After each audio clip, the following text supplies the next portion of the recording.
Okay, here we are. All right, we Welcome are to Rubbing live. Elbows. Where are we? February 4th. Wow, February 4th. Okay, here we go. 2021. So, let's jump right into it because now we're doing only about 30 minutes now. Unless we have a extra super duper charismatic guest who just pumps us with insightful information. But since it's just you and I, let's just do the goodies in and out. Um, All let's right, start with so the off-market deals, yeah? let's do it. What do you got this week? Okay. This week, I've got three fantastic off-market opportunities. The first one is an R3 zoned double lot in Sherman Oaks, Okay. a rare find double lot. You can build 30 units on this thing. So when you say It's double zoned lot, it's two separate parcels already, or are we looking at one that is going to be separated? two separate parcels. It's got a triplex on each one. It's bringing in great income, total of 130,000 annually. Okay. So the tenants are paying decent money, and you'd be purchasing the property for $3 million and getting it entitled for 30 units. Okay.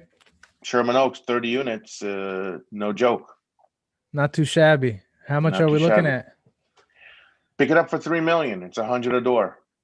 Okay. And does Yeah, it already have plans, anything, or no sketches? Okay. plans, nothing, no plans. Just a dream. So 30 units is by right? Based on just what the building and safety allows. So no, by right is 14 units, but if you want to take advantage of bonus density, things like that, which everybody does, then you can take it to 30 units. You can actually take it to 40 units if you wanted to get into the TLC program, things like that, because you definitely could do that.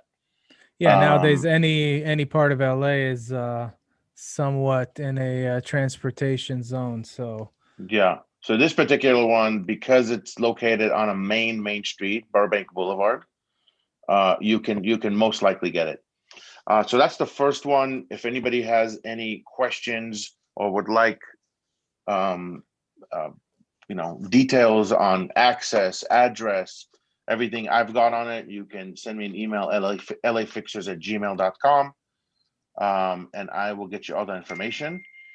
The other project we've got is a fixer in Sherman Oaks.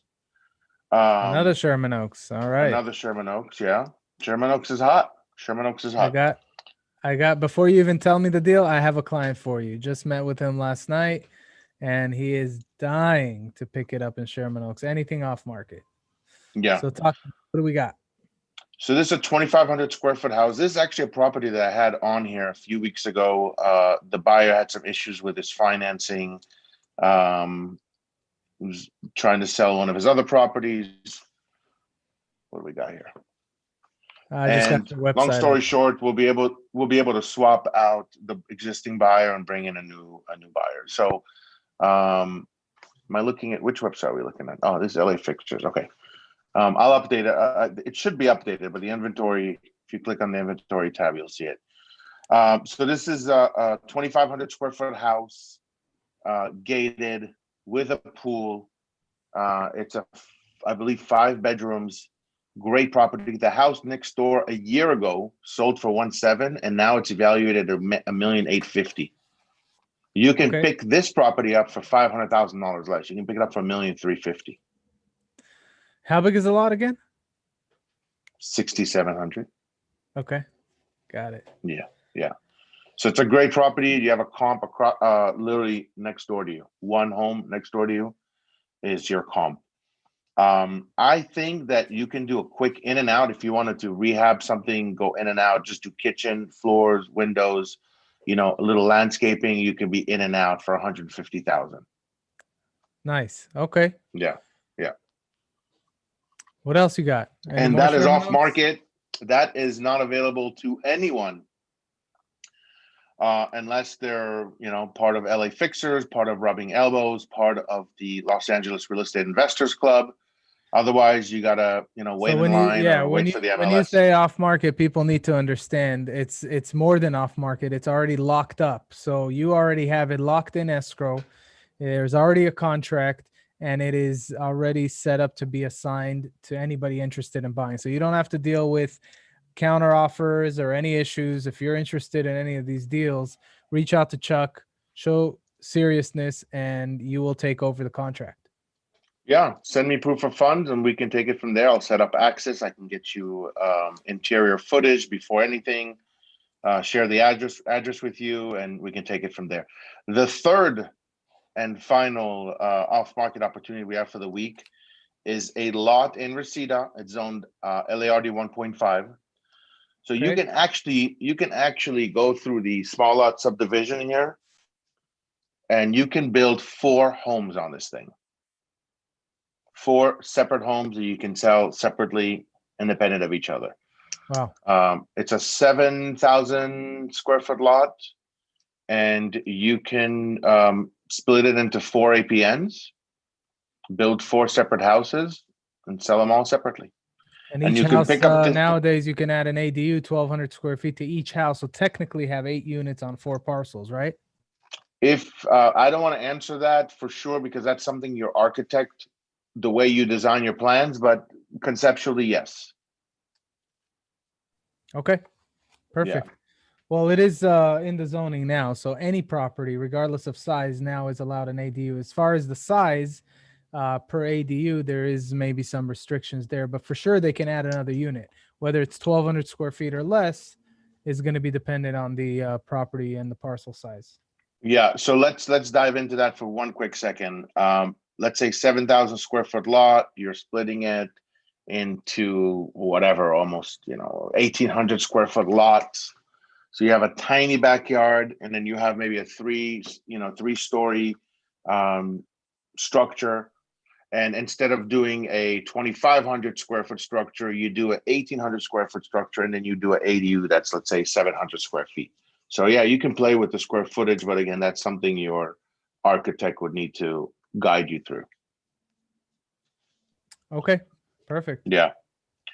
Those are the 3 off-market deals of the week. Again, lafixtures@gmail.com. We can, you can get all the details there from me. Let's jump to our next topic, which is the business tip of the week that I know you're providing now. Yes. Let's talk about that. What are we We've been doing getting this some week? good feedback. Actually, since last week, after the business tip of the week, I was contacted by a few people. I've already been able to meet with a couple of agents. One of them even I ended up meeting with their client. So if you, we're gonna talk about the tips and strategies, just at a high level. I'm not gonna get into too many details.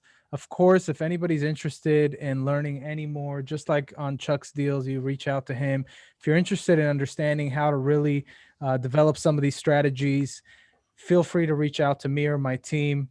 The number up here is a direct contact to me. So feel free to reach out and we'll be able to dive in a little bit deeper. But, thinking about what I should be talking about this week, one thing that came to mind was when we had guest speakers on a weekly basis, there was one common theme that I felt like we heard more times than not. Would you be able to guess which one I'm talking about? When we talked about their, success and how they were able to get to where they got to, what was the number one thing that we heard a lot? Probably staying disciplined, staying consistent with their marketing or things like that. Well, in general, yes, it's discipline, definitely. And I'll talk a little bit about that today. But there was specifically within the discipline, what was the one thing that we hear a lot about? I know it's going to come to mind. Being able to segment your people, your leads, your database. Database, right? Everybody talked about database. The one common thing for successful people is that they are strict to that discipline, right? They have several discipline, but one of them is they develop a database and they contact and they make their calls.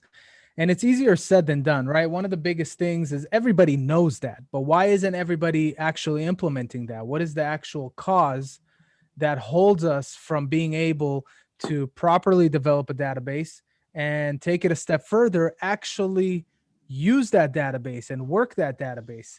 And you know, the one thing that I learned very early on in coaching is time management, right? And we all know this. A lot of the things that I'm going to say, everybody knows, but we don't actually practice it. So the biggest issue we have is we're wasting most of our time on non-money making activities. And there's a rule that many people may have heard. I know for sure you heard about this rule, the 80-20 rule. You heard of this, Chuck? Of course. Right? And it's in any category. If you think about it, it's pretty accurate, right? So typically in any kind of a sales environment, 20% of the salespeople are producing 80% of the revenue. But that also applies not just in people and in sales, that applies to our activities on a daily basis. You know, 80% of my production comes from 20% of the activities I do on a daily basis. And 80% of my time I'm wasting on non-money making activities. And the first thing that you have to do is master understanding what that is. And how do you do that? You actually track on a daily basis for 1 week every single activity you do. And if I asked you, Chuck, how many hours a day do you spend checking emails or responding to emails? What would it be?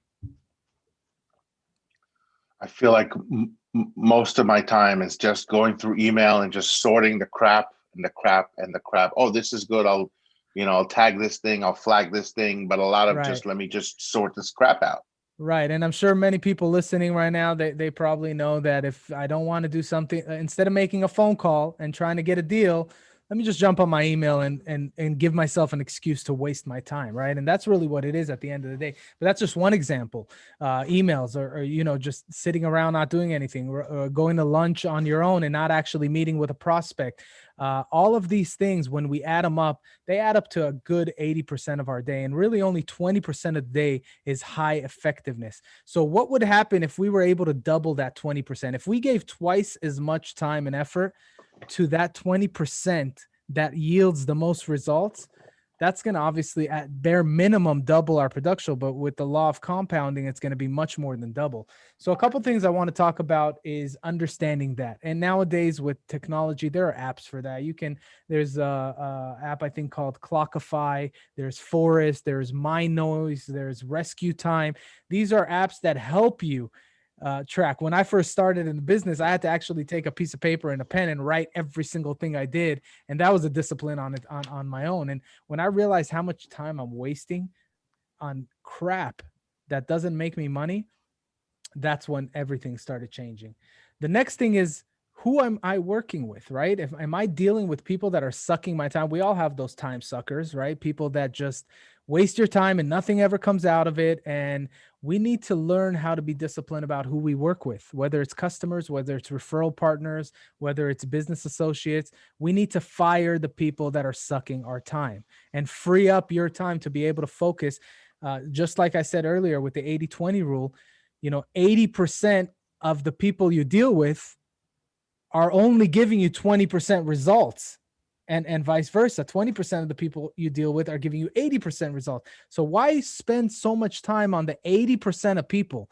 Eliminate as many of those as possible, and now you freed up time to focus on the 20% that is bringing you the most results. So understanding that is one thing. Another thing that you want to do is, before you start getting into the database, is who are your top 3 sources? And every business, it's different, right? In lending, we deal with real estate agents, we deal with CPAs, we deal with marketing campaigns. In real estate, it's similar, right? You have customers that refer you business. You have maybe an Instagram ad or video that you do. What are your top 3 sources that bring you most of your business, right? Understanding that. Then how much of your time are you actually investing into those top 3 sources, and realizing if you're giving it enough time? And then the final one is the database, segmenting it. Now, how do you segment it? you want to have 3 different categories, but the main category that you should focus on, rather than split it into 3, just understand who are your, I like to call them wealth builders, right? Who are the people that are most influential that you know? And it doesn't matter if they're friends, if they're family, if they are customers, if they are partners, anybody that you know that is an influencer. And when I say influencer, I don't mean Instagram influencer. Obviously, that would be amazing if you have an Instagram influencer, but I'm talking about a guy that is a manager at Home Depot that is a friend of yours or a customer of yours. He manages 300 people. He influences those 300 people. Your barbershop, right? If you go to the same hair salon, there is somebody that is absolutely influencing that entire community, right? My barber gives me, I use that as an example because he gives me a ton of referrals. Every week I at least get 2 or 3 calls because somebody's sitting at their over there getting their hair done, and obviously talking to him about an investment or something that they're doing. Hey, I need you to talk to Lior, gets them on the phone. So first, make a list of your wealth builders, understand who those people are. And then segment even that 20% tier of wealth builders and break them up into 3 different categories. Now, the biggest mistake that most people make is they have these drip campaigns that are very generic that go out to every customer, whether it's an influencer or whether it's a customer that just did a transaction with you and may do another transaction in the future. It's the same campaign. That's a mistake. You have to design the way you touch your database very specifically. So your wealth builders, you want to touch them differently. You want to be able to reach out to them at different levels. Rather than an email, pick up the phone, talk to them, invite them to lunch, do something that is a little bit more personal with the high with the high customers of yours, right? Is this making sense, Chuck? Any questions on any of these? It's making total sense. I'm actually reliving some of the stuff that I said I would do. For example, I've got, these attorneys I've cultivated business with, relationships with, and they were sending me business. And it's just like, it's very easy to just lose touch. So now I'm like, I'm making notes. Okay. I'm categorizing it under wealth builders. Okay. I got to reach back to these attorneys, this person, that person, things that, you need to do, but you waste a lot of time with the time suckers, the people that are just draining you. So I actually, I have a 20-page document that I implement in my business for anybody working on my team. You have to be very, very high level and excellent at doing this. If you just do this one basic thing, I cannot promise you when you'll see results because everybody is different, but I can guarantee that you will see results as long as you don't give up and you're consistently doing it. It could take you a month, depending on the contacts that you have access to. It could take you 6 months. It could take you a year. But if you have this daily discipline, and first by understanding where you're wasting time and freeing up that time, and then committing whatever, 30 minutes a day, an hour a day, 3 hours a day, everybody's going to be willing to put something different into it. But if you commit to understanding how to break up that database and constantly update it, right? Those wealth builders, people move out of the list and people move into the list, right? Eventually. And so figuring that out and committing a certain amount of time on a daily basis, it is absolutely the key to success. It worked for me. I know it worked for you when you started. Sometimes we get comfortable and then we're so busy reacting to the business that's coming in that we go away from it. But the really true professionals that have been doing this for a long time and are at the top of their game, they still do it every single day. They commit. And eventually you grow a team. And one thing that, I'll finish with on this segment is you need to be able to figure out 3 different categories for the tasks that you have, because you can't just give up tasks. You can't not check your email, right? But you need to be able to figure out how to properly check your email. How many times a day do I check my email? Now, I hear this all the time from agents that say, yeah, but if I, only check my email in the morning for 30 minutes and at night for 30 minutes, what happens to all the emails that come in through the day? If a customer's trying to reach out to me and I don't respond, they'll be upset. That's all bullshit. Come on. Between us, at the end of the day, the technology allows us to automate so many things. So I actually used to have an auto reply on every single one of my emails that says, I check my emails between 8 a.m. and 9 a.m. and again between 2 o'clock and 3 o'clock. If this is urgent, here's my phone number. Call me now or text me. Otherwise, I will be checking my email between these times. And I do this so that I can provide a high level of service to my customers. I'm not living in my email all day, right? So those are simple little things that you can do. So you want to be able to eliminate, right? So the first thing is you eliminate the things that don't make you money and are wasting your time. The second thing is you want to automate. Automate things that if you have to do the same thing twice, that needs to be automated automatically. That's a rule. If I have to do the same exact activity a second time, I should automate that process. So you automate it. And the third one is delegate.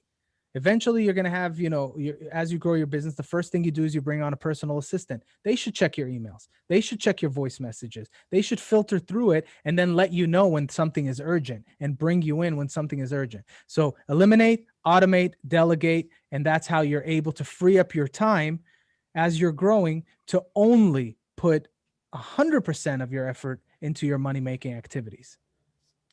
I like that. Eliminate, automate, delegate. That's great. Yes, sir. Yes, sir. I like that. That's good. That's good. That's really good. That's really good. So like I said, that. if anybody wants to dive in deeper, I have a 20-page document that I work with my team. We analyze in detail. We understand exactly how you're doing your day. So I'm willing to share that with anybody that wants to. Just feel free to reach out. Like I said, up here, I keep pointing in the wrong direction. Up here, phone number. Reach out to my team. We can set up an appointment on Zoom in person, and I can share this information with you and help you really understand where you stand, where you fit in all of this, and then how do you make the adjustments necessary to level up your game. At the end of the day, we all need to level up. Yeah, that's kind of what I've been putting on everything, like level up your game, because we can describe this in so many different ways. Like what rubbing elbows, what kind of benefits you get. Is it the guests? Is it being able to listen to, some of these top producers? Is it, tips? Is it getting off-market opportunity that nobody has? Or is it just a collective, just all these things, none of these things are going to hurt you. They're only going to help you. Having knowledge of properties that nobody knows of and they're off market, that's only going to help you. Starting to, to listen to what you just said and to categorize things like, what's wasting my time, what's making me money. All that stuff is just great. And it helps you outperform your competitor. And speaking of outperforming your competitors, one thing I wanted to bring up for this weekend, we know that it's a crazy market right now. There's multiple offers on everything. Some of the buyers this weekend are going to outperform other buyers. And what I mean by that is we've got Super Bowl Sunday this weekend. I think 50% of the people are going to be doing their, Super Bowl themed activities. And the ones that are serious about selling a property or buying a property are still going to pursue that. So buyers are not going to not see a property because there's a super, they're still going to figure out a way to do it and see it. And same goes for the agents that are not going to hold open houses because it's Super Bowl Sunday. Half the country doesn't care about Super Bowl. That's a huge point. It's funny you bring this up because literally this week I had a couple of meetings with some clients, and they're actually excited about this Sunday because of that. They think that most of the people are going to be out of the market in a sense, and so it's an opportunity for them to really go out there and find a deal. Because listen, if somebody's having an open house on this Super Bowl Sunday and it's their first open house, and somebody comes into that, first of all, 50% of the market for sure is going to be home getting ready, prepared for Super Bowl. So you're already less competition as a buyer. So they're excited about going out there, reaching out to the agents directly, coming in without an agent and trying to lock up some deals, because otherwise they're competing, like you said, with all these multiple offers, and it's just making it that much more difficult. Yeah. So this is an opportunity. This is an opportunity for buyers to outperform their competitors, and for sellers, listing agents, to outperform other listings. There's going to be less open houses this weekend. use that to your advantage. Agreed. All right. Well, looks like we are coming to a close. I know you had one more thing that you wanted to mention about a speaker with the LA Real Estate Investors Club. You want to talk about that real quick? Yeah. So there's a speaker every week, as some of you guys know, and if you don't know, you should definitely check out lyric.com. This week, there's a gentleman by the name of Brad Samrock.